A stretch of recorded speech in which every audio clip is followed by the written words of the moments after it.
Creativity is an addiction. Unplugged because we will always say yes to creativity. Totally uncut because we all make mistakes. So turn it into a tool. This is Arroe Unplugged. Hey, it's Arroe, and this is Vocal Defrag. Right now, before we hit the path, because we do what's called a transition walk. We walk through the forest and we listen to the atmosphere of now, and we receive from that as well as share it with anybody who's willing to travel beside us. But before we go out, I've always taken notes. That's just who I am, because I have a defrag journal. You ask the questions, you question the answers.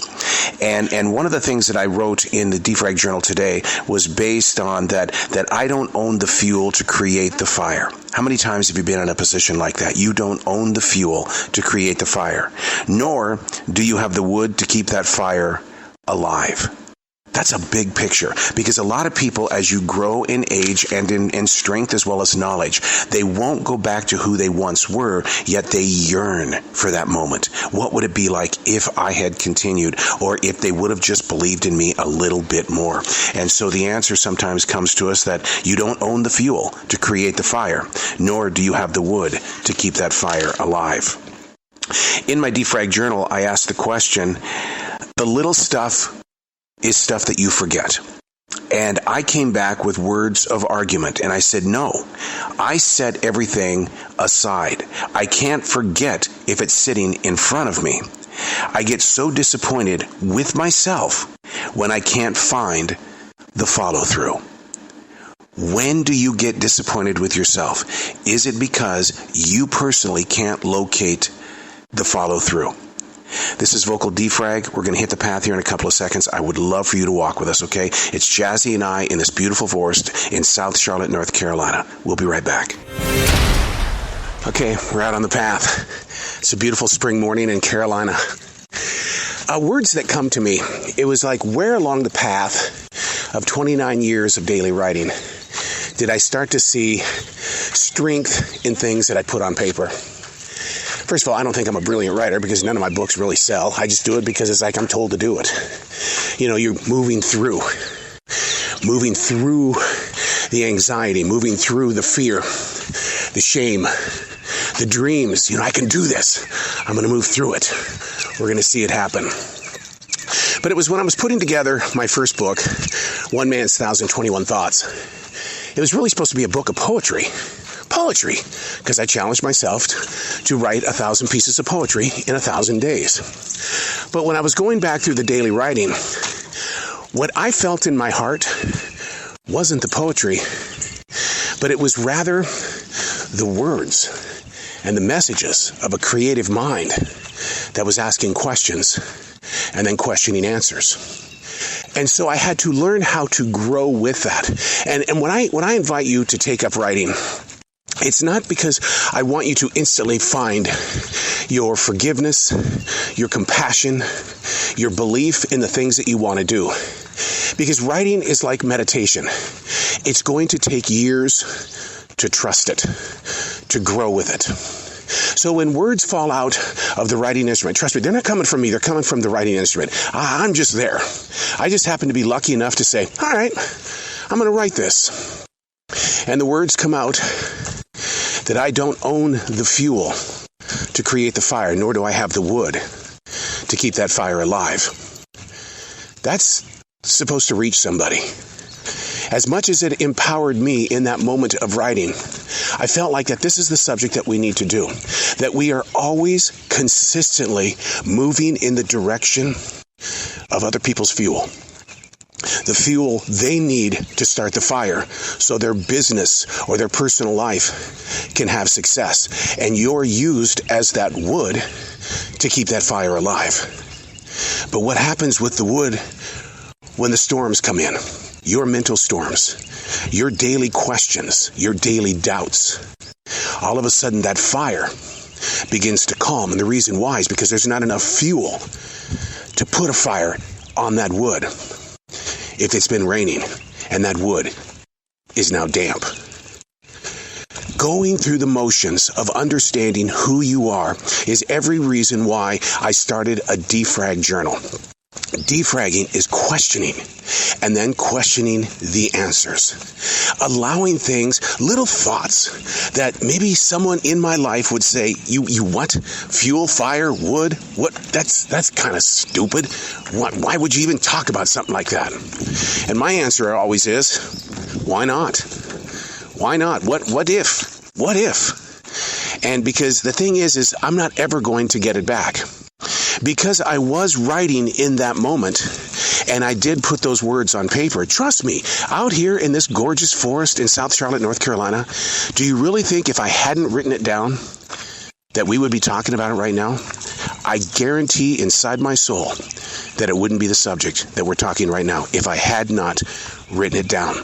And it makes me wonder, what are you needing to do to write things down? It's just a sheet of paper. It's just a pencil. It's just a pen. Yeah, but this is what I always get in return from writers. Well, yeah, but I'm really afraid of what other people are going to say. Yeah, you got to get over that too. Because as a creative mind, you have to understand, none of this is for you.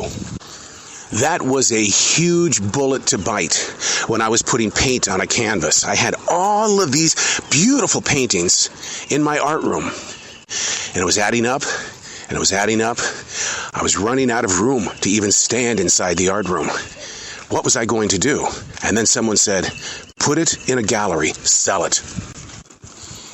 Being the unprofessional that I was, and probably still am, I knew nothing about that. But then, the people came around me. It was almost like the universe was saying, you release that art, I will put leaders on your path. And it will happen. And it did. But I often wonder when I stare at these paintings, the few that I have left, because I've sold all of them, I wonder, what would have happened if I had not listened to that calling to put paint on a canvas? The same is true about daily writing. Getting control and the ownership of the fuel that starts the fire. And then admitting to yourself and to others, I am the wood that will keep that fire alive. I am the wood that will not become damp because of my days of doubt. It will not become damp during my days of fear. I am the wood and I own the fuel. But, okay, hold on a second here, dude. You said something about moving through something before you went out on the path. I did. I'm the type of person, I do not like it if I forget something. If I have projects to do, I physically put those projects in front of me in my living room and my writing space. And the reason why is because it serves as a reminder of this is what you've got to do. So it's not that I am lazy or I am forgetful. In my methods of madness of setting things aside, putting it over here, putting it over there, my most difficult moments are locating that ability and that mindset to move through my excuses of not wanting to do what's right there in front of me.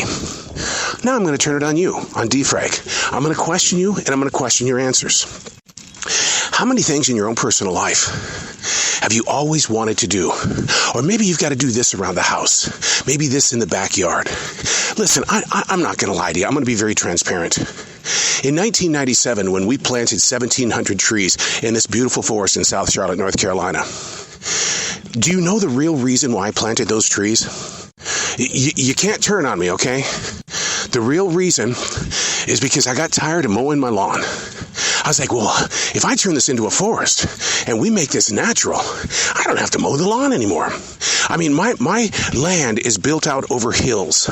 To get out there to mow the lawn, that was not one day, that was several days of work. And what about all those huge rocks that are out there? How do I get rid of that?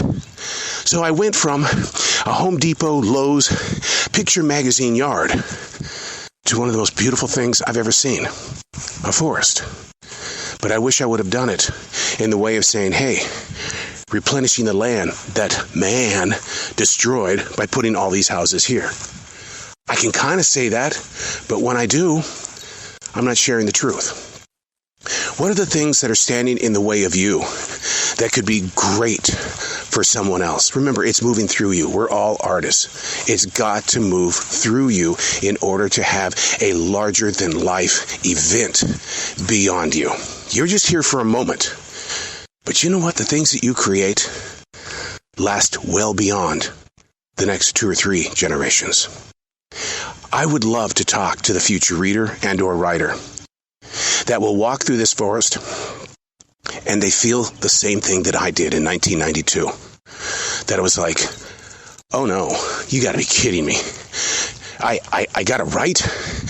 That's what I heard while sitting in this forest. It was tiny at that time. It really was. It was tiny. It was this beautiful lawn with some natural trees, Carolina trees, and even the gumball trees and things like that people really kind of, ripped down, the ugly trees. And there was like a little swarm of trees over here that, people would have just chopped down right away because it wasn't perfect like a Lowe's magazine cover. But when we went in there with honest to God North Carolina pines and elms and we designed this forest, it was done so in a way of loving the land, not only in that day, in 1997, that day, hell, to plant 1,700 trees took me almost a month and a half. My God, and those packages kept coming and kept coming and kept coming. But today, we're here in this beautiful forest as the spring sunshine is on us. I'm overlooking this gorgeous lake. You can hear the hawk in the distance. I've seen the deer this morning. It's beautiful. They didn't have a place to run to because man had ripped the land. So we're going to go back to the original thought, and that is, who owns the fuel that starts the fire? Who has the physical and mental shaping of creating the wood that keeps that fire alive? I believe deep inside my soul that my defrag writing started in November of 2017 because I knew in my heart that I was no longer the owner of the fuel to start the fire. I knew in my heart that the people that I was working with, they made me the wood. What they didn't see was how I became damp, tattered and torn by termites. I was breaking down. I was not the type of wood that was going to keep them in a strong, strong form of energy. Because this forest has been a part of my life since 1997, I've seen a lot of trees come down. I don't remove the stumps or the limbs. Those limbs were there to feed the soil so that future trees could have enough nutrients to grow. The forest floor is as natural as it can be because I know what's required in order to reach not this generation, but several more in front of us. Who owns the fuel that starts your fire? How do you become the wood to keep your fire burning? It's a tough question. And when you get an answer, question that answer. And after coming up with another question and another question, what is your follow through? What is that place that you know that the door is there, but you can no longer ignore it? You're going to have to take a leap of faith. You're going to have to reach out there and do something that so many other people will probably look at you and say, you got to be kidding me. That was a stupid bird brain idea. Yeah, but you know what? You did it. And the reason why you did it is because it's preparing you for something even greater. With that experience, you become stronger. With the idea of owning your wood and owning the fuel that becomes the fire, you have the strength to create the follow-through. I'm presently going up Heartbreak Hill. We've talked about this many times on Vocal Defrag. It's a huge hill. Many bicyclists, walkers, joggers, and even skateboarders come here to Heartbreak Hill. So to climb this hill, it strengthens my heart. It's my moving through a difficult thing. It's making sure that my heart rate is up to feed the blood into my mind, body, and soul. The blood that will be required to become my fuel. Because we are the wood, and we own it. We now have the follow-through. Vocal defrag. I challenge you to do it. Ask the questions. Grow a pair. Ask the real questions. Not how are you? Not, hey, are we going to make it? Don't give a damn. Your body doesn't give a damn about that. It wants real questions.